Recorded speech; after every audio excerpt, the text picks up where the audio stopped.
So Boker Tov here to everybody. Good morning to Sunday morning coffee and learning.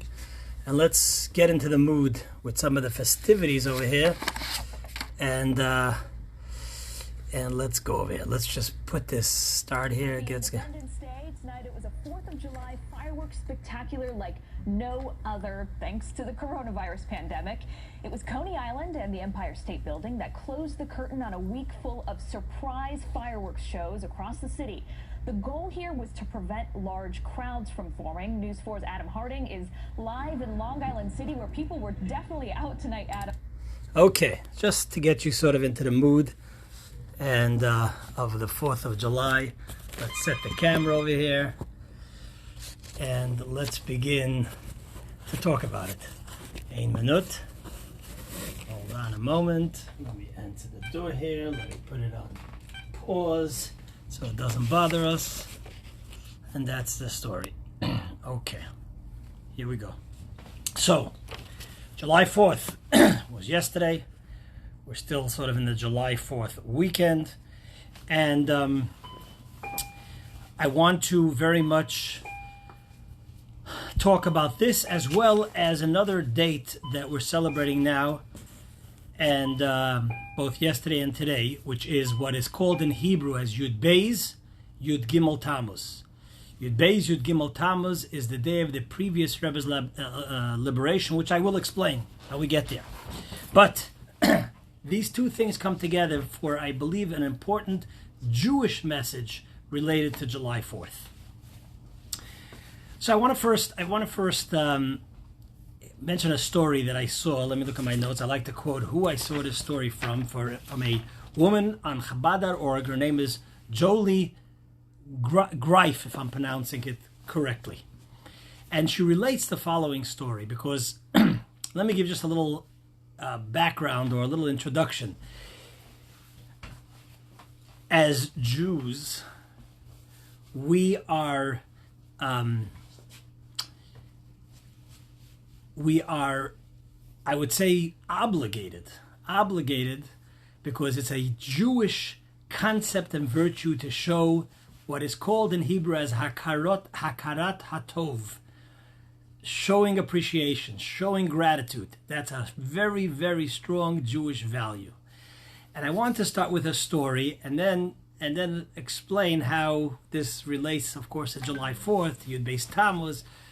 And we'll try to do this in a little bit of a shorter time because Baruch Hashem, thank God, I have a bris to go to, and which is always beautiful to go to a simcha. So I saw this story, which was like a very, I like stories that are not like these fantastical, miraculous stories. I mean, there's a place for that too, but I like stories of just regular people that are doing simple but yet extraordinary acts. So I read this story in Chabad.org, or CoralSpringsChabad.org, by this author, Jolie Greif. Hopefully I'm pronouncing the name correctly. And she says like this. She says she learned from her mother simple acts of gratitude. And she relates that her mom, would always make sure to both thank and acknowledge just all these the service people that many would just like not even pay attention to, whether it was the gardener, whether it was the trash collectors, and she would always ask them for their name. She would ask them for their family name and would always address them by their family name. So she relates that there were two trash collectors. This is in Brooklyn, I believe, or in Los Angeles, one of the largest cities. I think maybe in Los Angeles, actually. Trash collectors, and we will call them Mr. Smith and Mr. Jackson. Mr. Smith and Mr. Jackson. And she said that my mom asked them for their last names and always would address them with their last name as a sign of respect.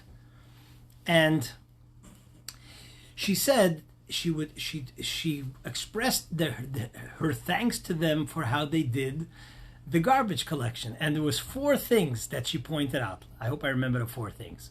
She says one thing she remembers is that they always put the garbage can upright. They didn't put it like a lot often. I mean, I'm from Brooklyn, and a lot of times the garbage trucks would go by and just, drop, do it quickly and just drop the garbage cans, and who knows what would happen to end up wherever. But they would always put it back upright. That was number one. Number two is they would always put it back in its place rather than have it roll over sometimes in the middle of the street and you'd have to go get it or wherever it is. They would make sure to put it upright in its place so it would be easy to retrieve. Number three, she said they would always put the lid. It was those metal, we all remember, or some of us remember the lid, the metal garbage cans. And the garbage, Mr. Smith and Mr. Jackson, fictitious names, would go ahead and put the lid back onto the garbage can. And number four, she said they would always make sure that the garbage cans would not get dented. If you would mishandle it and you throw it into the truck and you this. And actually, number five, I think, she said also they would always make sure that it was actually totally empty. No garbage was left in the garbage can. And she thanked him for that. But she went a step further. Not only did she thank them, she wrote a letter to the supervisor of the sanitation department. And the next week, with the Mr. Smith and Mr. Jackson went ahead, and when they saw my mother, Jolie writes, that they came over to her and they said, you don't realize we were heroes back at the sanitation department. Nobody writes a letter of thanks to the sanitation department. So when my supervisor got this letter, it was the talk of the entire station, the entire unit station. So Jolie says, it relates this story of her mother showing gratitude and how it made these two trash collectors working for the sanitation department feel so special. That it was so appreciated. They were so appreciated. Her mother showing and publicly showing the gratitude. So I saw the story. It's just a beautiful, simple story. Something we could all internalize or adopt and so on. And why do I say that? I say that because today is July 4th, and I always tell my kids that as Jews, we have so much to be thankful and appreciative for what this country has done for us. I mean, many of us probably listening to this class are either children, grandchildren, great-grandchildren of Jews who have come from Europe, who have come from places where government-sanctioned pogroms were the norm. Jews to be accepted into, let's say, higher education, to have the freedoms that we have over here, the life that we have over here, which we take for granted, which we should not, because often it is the most special things in our life that we only when we don't have it do we really realize how important they are. Whether it's a loved one, family, whether it's wealth, whether it's health, we take these things for granted, and when we don't have it, we realize how precious these things are. So, we are living in a country, in a world, in a country, in the United States of America, where we take for granted these freedoms and these rights that we have as citizens. For most of our history, this didn't exist. As I mentioned, my own dad was an Auschwitz survivor. I mean, this was government sanctioned genocide of our people just a mere 70 years ago, a little bit more. I mean, so our and that's a blink in terms of history. So showing gratitude, showing hakarat hatov, showing appreciation is an amazing, important element of being a Jew. The first thing we do, we wake up in the morning, is we say Moda Ani. We offer thanks to God. We offer gratitude for getting our neshama back. That's the first thing, for getting our soul back. It's the first thing we do. If we show gratitude, we are happier people. If we if we, yesterday, I'm just going off in discussion over here. There's a lot of points I want to talk about. I hope I'll get to all of them. Friday it was, I saw a post by our Mayor Scott Brook. I saw a post, I hope I'm quoting this correctly. He posted a question, which I think he was quoting from someone else. I'm talking out of memory over here. And the quote was, are you quicker to complain or are you quicker to compliment? That was the question. And it's a question that makes you stop and think.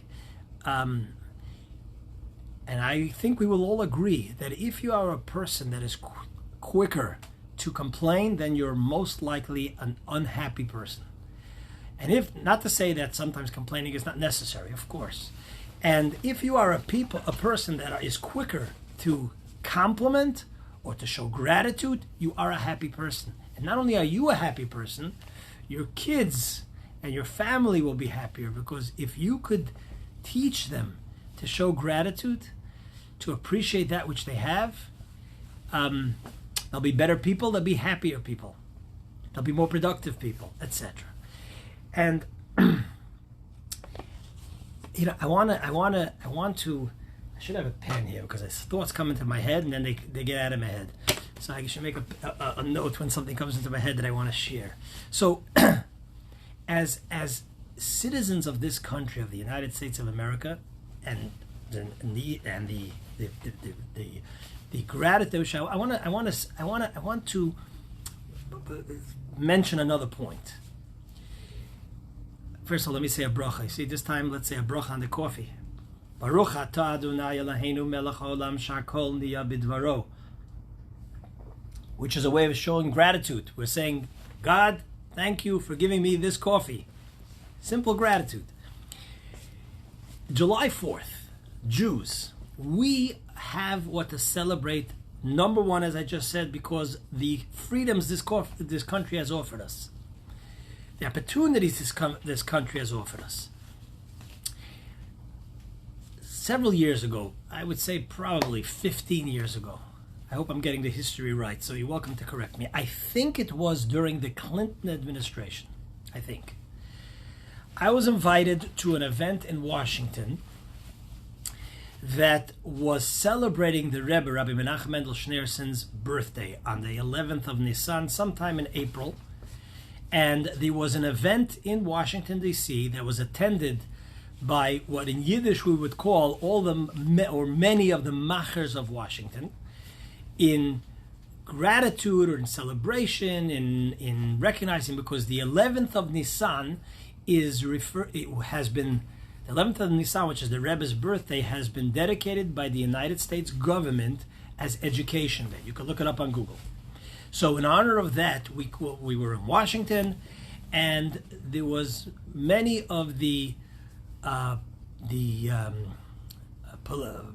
both politicians and other officials of Washington that came to give honor and to speak at this event. And what struck me, and again, I think this was during the Clinton administration, if I remember correctly, what struck me was that at that time, the chief of staff for the president was a Jew. The chief of staff for the Pentagon was a Jew.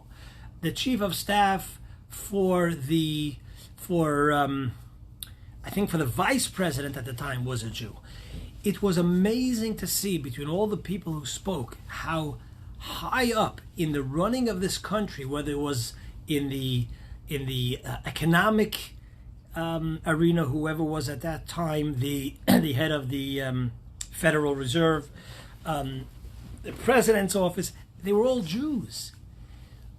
And it was amazing. It was amazing to see the contribution and how we have so contributed. We have what to be proud of, whether it was from the day of the beginning of the revolution, where Haim Salomon was one of the three financiers of the War of Independence. This is the famous letter from George Washington to the Jewish community. And throughout history of this country, we, the Jewish people, have given so much to the development of this country. So on July 4th, we have so much to be appreciative for, we have so much to show gratitude for, so much to be proud of. Not to say that there isn't areas in this country, talking about the times that we're in, that there isn't areas of this country that maybe need improvement. Of course, no system, no people, no individual, no person is perfect.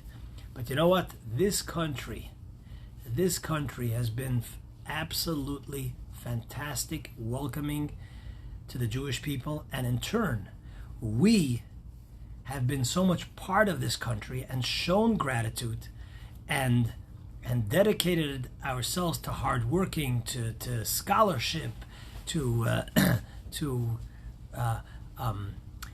philanthropy. Jews, percentage-wise, are the most philanthropic group in this country, based on percentage, of Jews in this country. And we also owe a tremendous gratitude of the United States' unwavering support for Israel.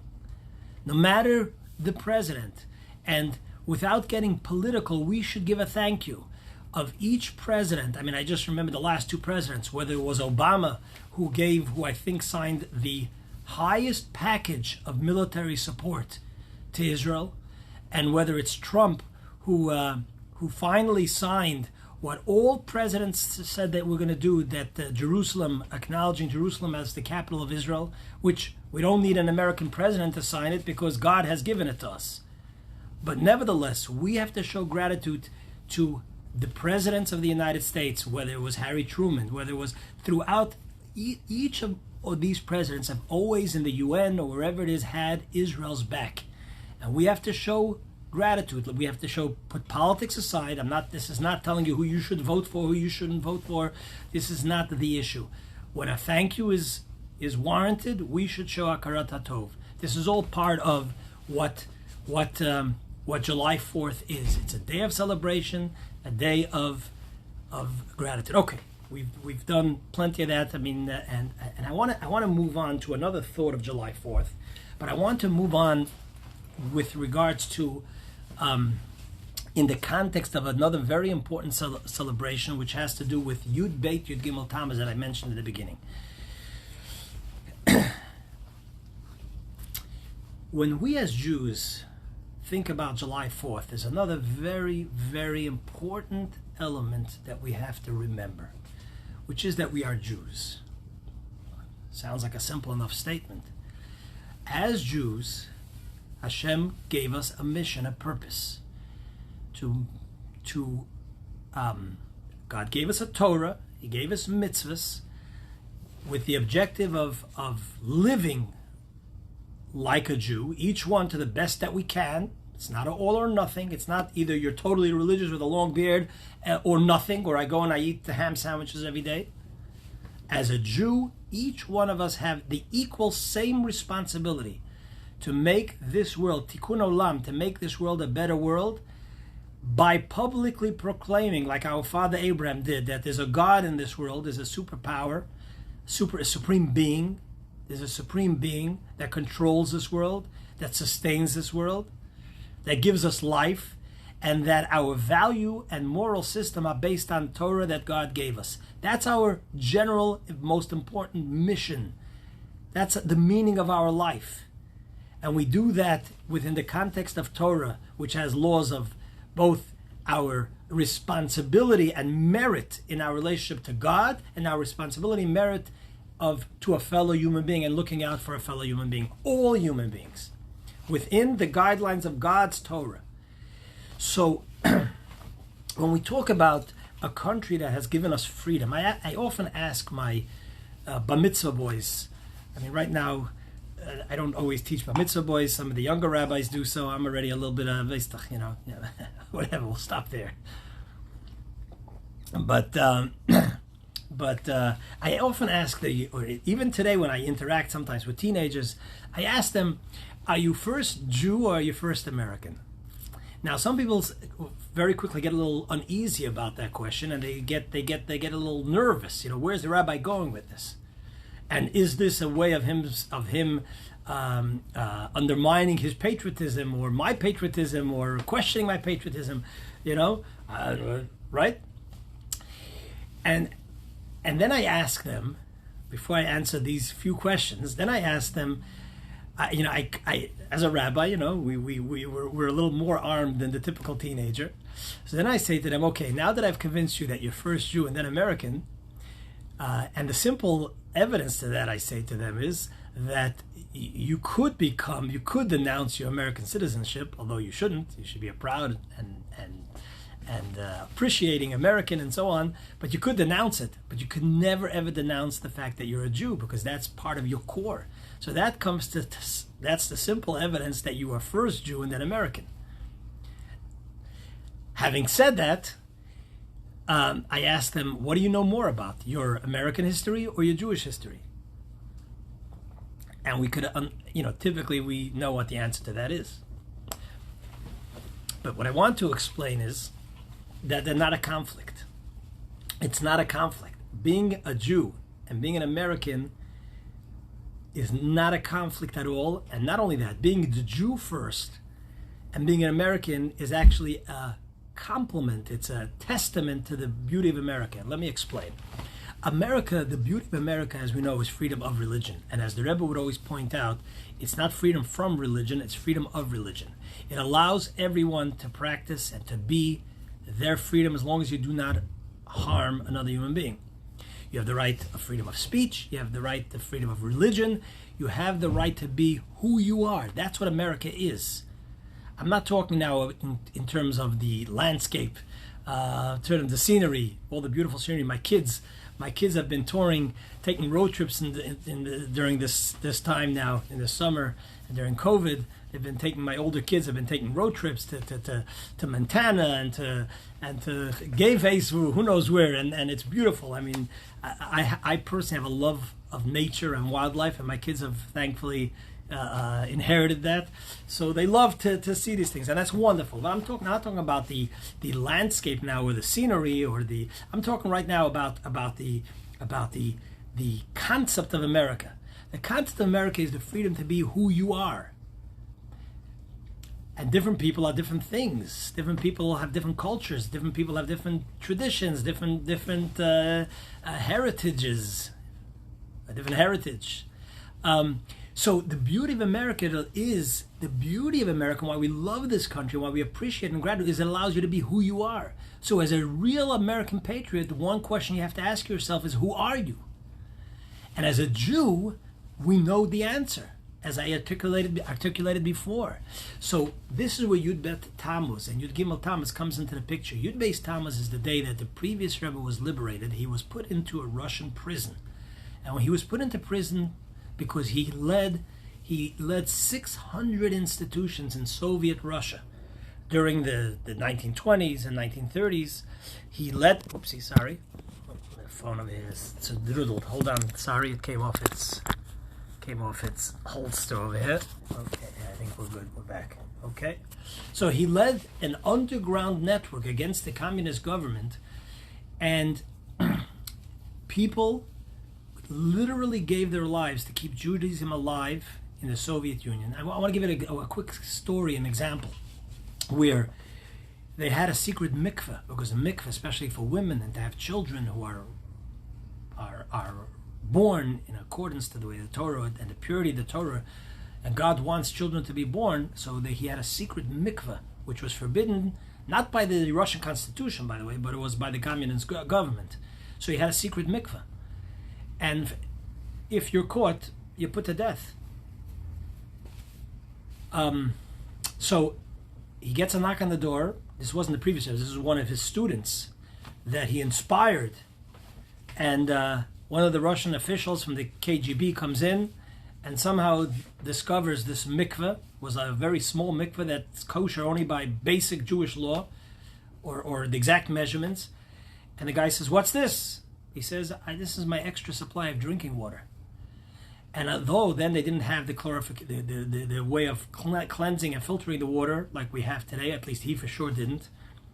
And you can imagine how risky it was, because it was water, people in the mikveh, it was dirty, it was this. I've gone, now it's much better, but 20, 30 years ago, I've gone to mikvehs in New York, which were disgusting.